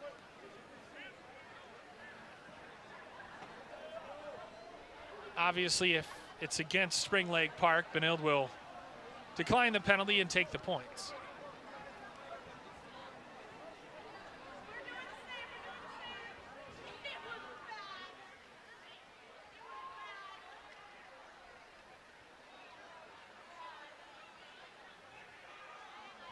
And the ref's crew is taking its time, as they often do, consulting with John Stewart and the other coaches on the sideline. Indeed, it is a substitution infraction on Spring Lake Park. So Joe Gettle gets the first touchdown of the game, an 8-yard run. It almost felt like the Panthers stopped playing when the flag came out. But Gettle bounced off a couple tacklers. Nice tough run to get to the end zone for 6. Yeah, and he's taken some punishment here tonight. Good to see the Red Knights get on the board, and well deserved from Gettle, who's, as we said, really been bottled up with the line, and nice little reward carried at the end of the stick here, late 3rd quarter. William Fratelloni, not the normal kicker, on to attempt the extra point, and it's through and good. Makes the score 49-7 with maybe 1 or 2 plays left here in the 3rd quarter. And as Spring Lake Park's gonna get ready to receive the ball again, was trying to look up, you know, last time Panthers have racked up 50 in a game, not that long ago. Scored 55 last October in the penultimate game of the regular season against Hardin.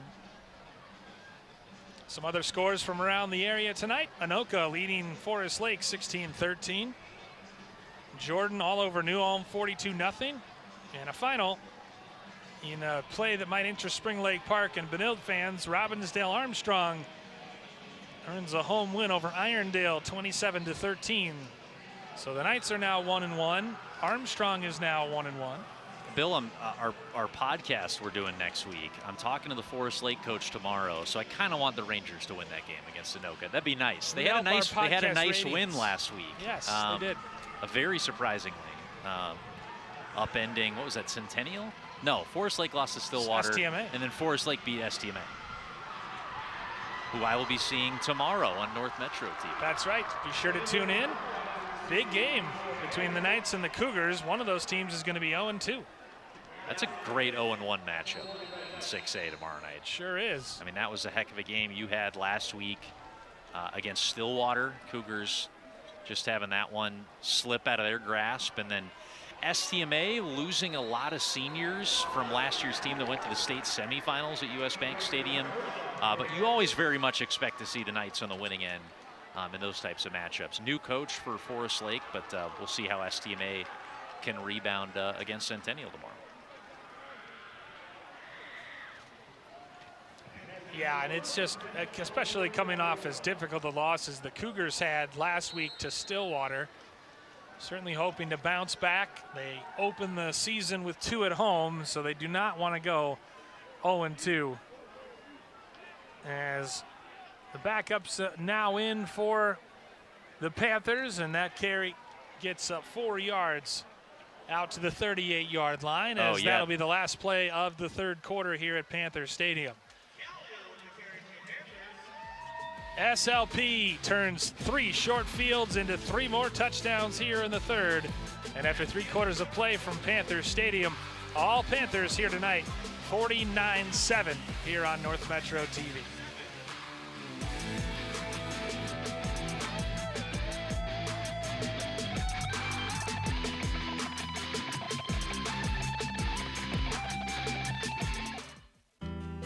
North Metro TV News is your source for local stories. Highlighting the issues in your community, we bring you the news that's closer to home. Join us as we explore the stories all around us, every day at 2:30, 6:30, and 10:30.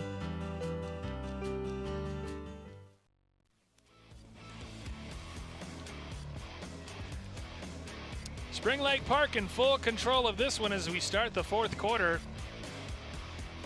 SLP defeated BSM 47-7 last year, and they're up 49-7 with the ball, facing a 2nd and 6 from their own 38-yard line.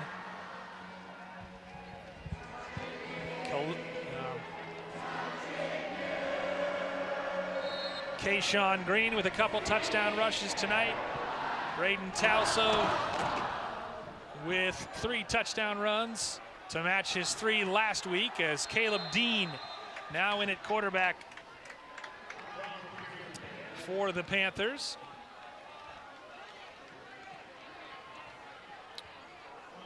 And the backups, good to see the backups getting some run. And I'll be interested to find out too, Grant Recker, how long is he out with that knee? And did he hurt it in practice or whatnot? But 3rd and 6 now from the 38 after that no gain. Dean wearing number 92 under center. And he hands it to the first man through. And Benilde-St. Margaret saying nothing doing, as Will Seymour, who had 8 tackles last week, has been in on some stops this week, throws him down, and Spring Lake Park will be forced to punt. Dean getting a lot of play in the graphics tonight. Love to see it. Yes. No relation. Yeah, and how about that? Yeah, Ted LaRue, our director, chiming in saying, gotta love the QB wearing number 92. That's right, yeah. Johnson Dixon back to receive this punt at his own 32. It's a low line drive punt. He scoops it up at his own 30 and returns it 12 yards out to the 42. Yeah, Lakeville South, who won state in 6A last year. I keep track of this stuff, Bill. Their quarterback was Caleb Dean for the Cougars last year. Just since Must graduated. be a quarterback's name. Yeah. As you see the big hit on this punt return. Big number 71, Jack Torberg, the 6'5", 220-pound offensive lineman, playing defense. Getting a little neck wobble celebration going. You got to celebrate those special teams tackles. From the 41-yard line.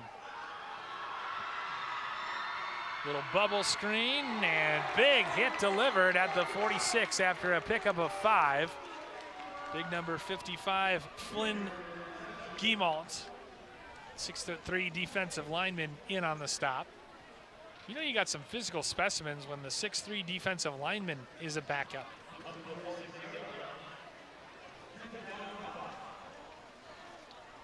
Starter still out there for BSM as Nirvan Yogaraja gives it to Gettle, and the varsity, the first stringers, really cheering on these backups for SLP. They're a little shy of midfield. 3rd and 3 coming up from the 48.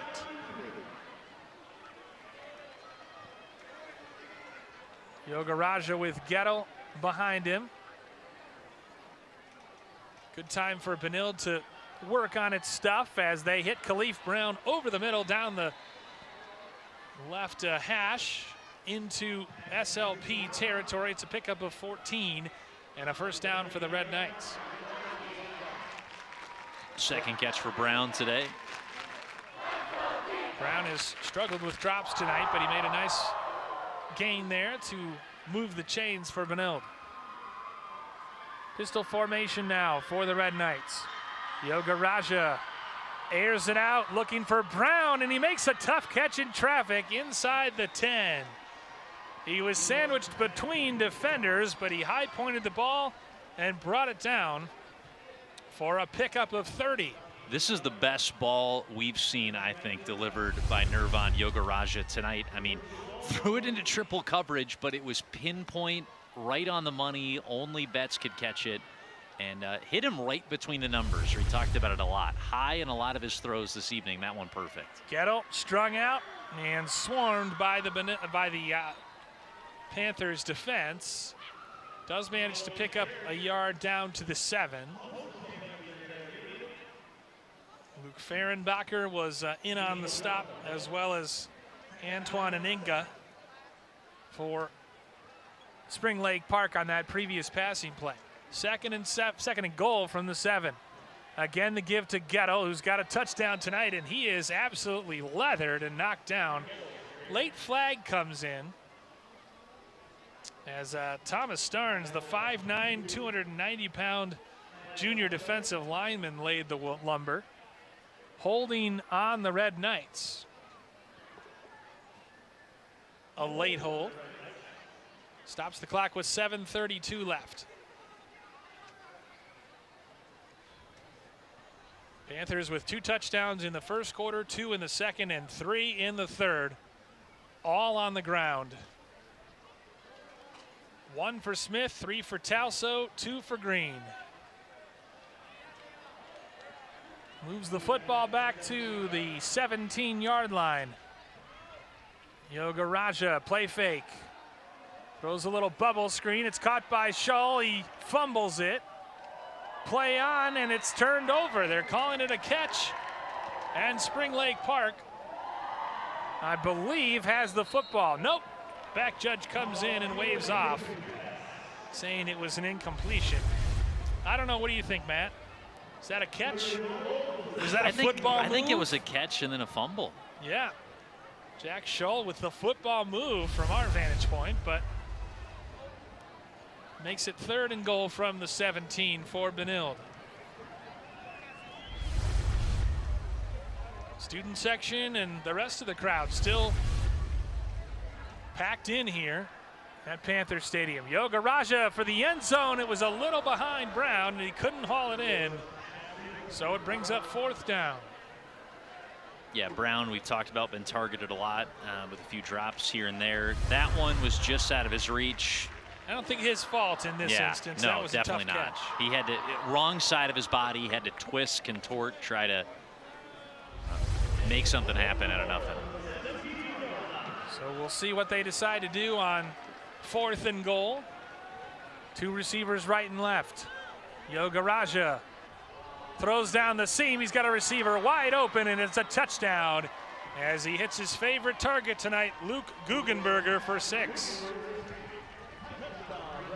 A 17-yard completion on 4th down, and they're an extra point away from making this a 49-14 game.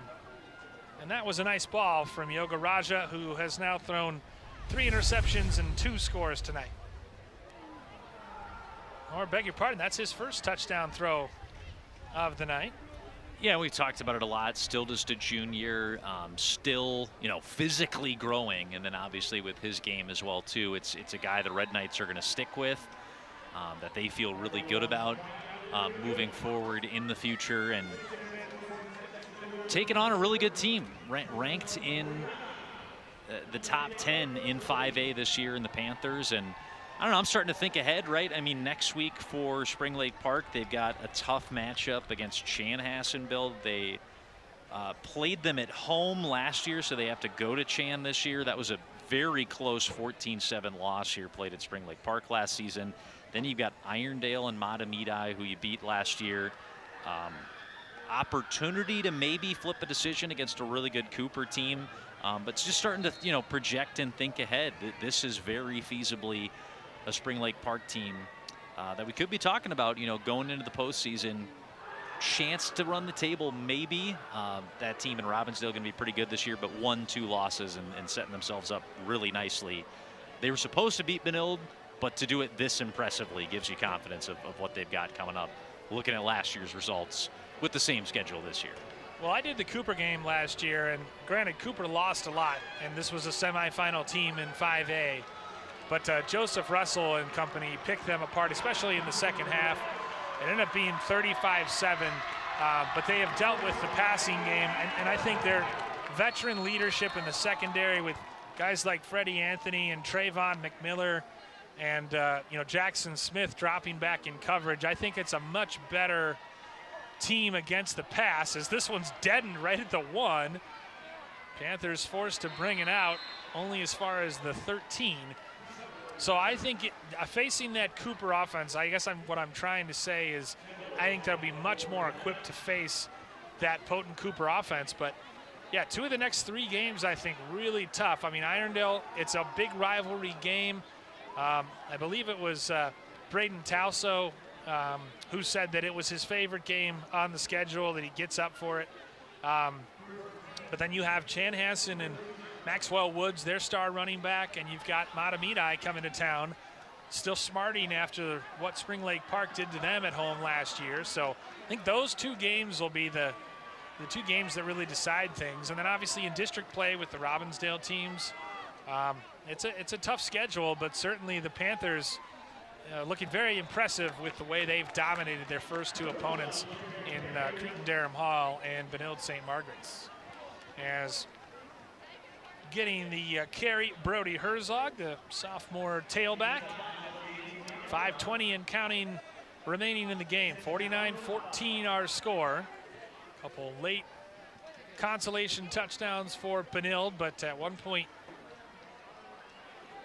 Spring Lake Park led this one 49-0 late in the 3rd. Number 92, Caleb Dean, still in there at quarterback, and he gives, and it's a big rush into the 2nd level. It's going to be a touchdown for the Panthers.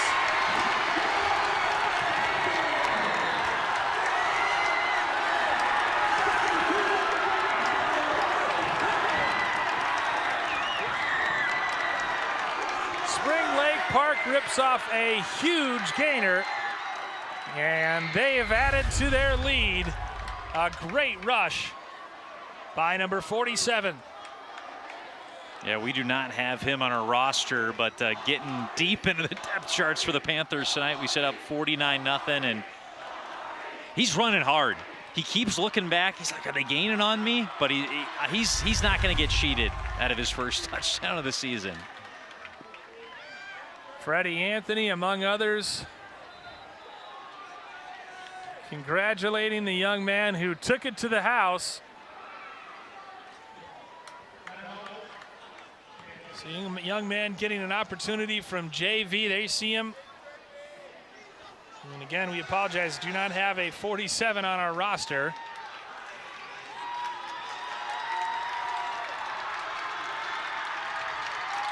Timeout taken by, I believe, Spring Lake Park, trying to get organized on special teams.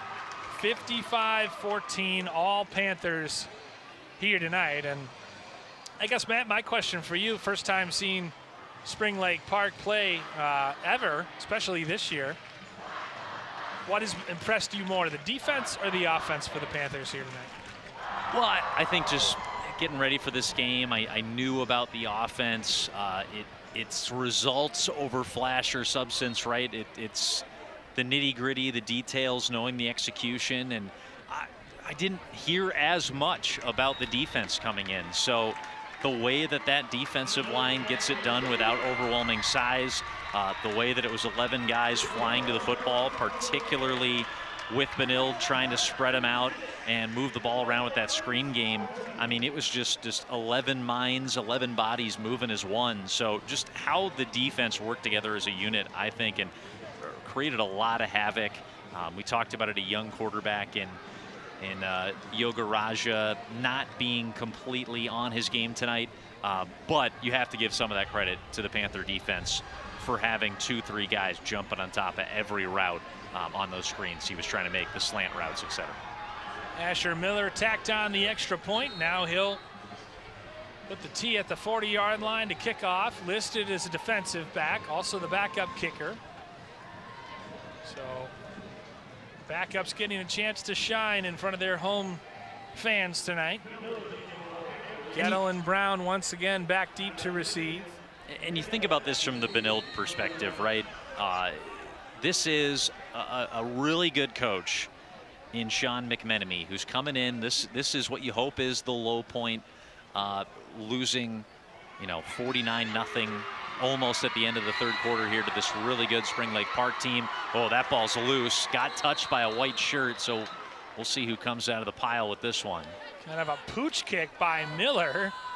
And it's going to be Red Knights football, but special teams remaining shaky. 4:30 and counting left to go as that one took a big hop back toward the Panthers. You see it squirting free there, and Benilde able to cover. They'll take over at their own 30-yard line. McMenemy's a guy that's talking about the Benilde head coach, right? I mean, he's a University of Minnesota grad. He played for the Gophers. We saw him turn around programs and rise them to prominence at Minneapolis South, De La Salle, where the Islanders weren't thought of as much of a football school. 62-17 in his 6 seasons at the helm there.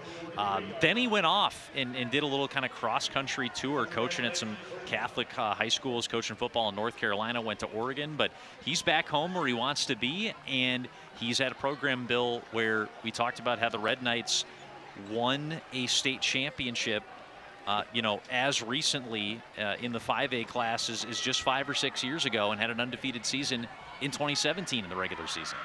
Khalif Brown sheds a tackle. He'll get enough for the first down into SLP territory. Stops the clock as they move the chains, but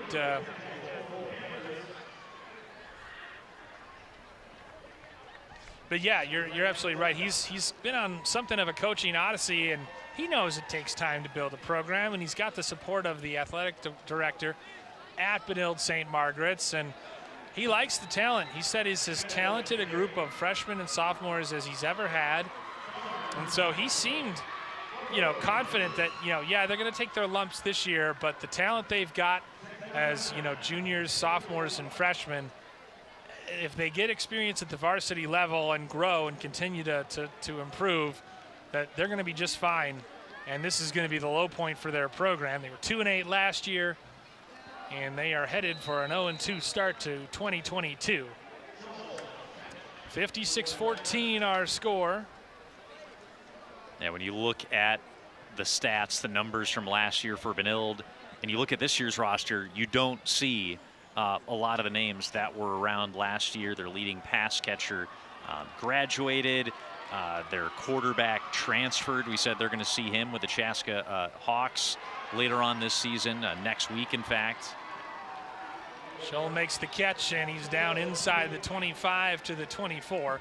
Yeah, Jamarian Cornelius, new quarterback for Chaska after he played as a junior for Benilde. But they're very happy with Yoga Raja behind center. Smart kid, very poised, and they like his arm. They like his athleticism as he falls on the football.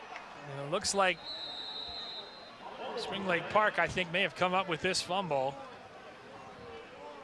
And if it is, it's, I believe, the 5th or 6th turnover of the night. Yeah, this looked pretty clear. I don't know what the deliberation's about. Blue shirt jumping on it first. We'll see if we can see it on the second look. Gettle may have come in and raked it out. I'm not sure. They're going to say it stays with Benilde, in fact. Just a minute left in the game.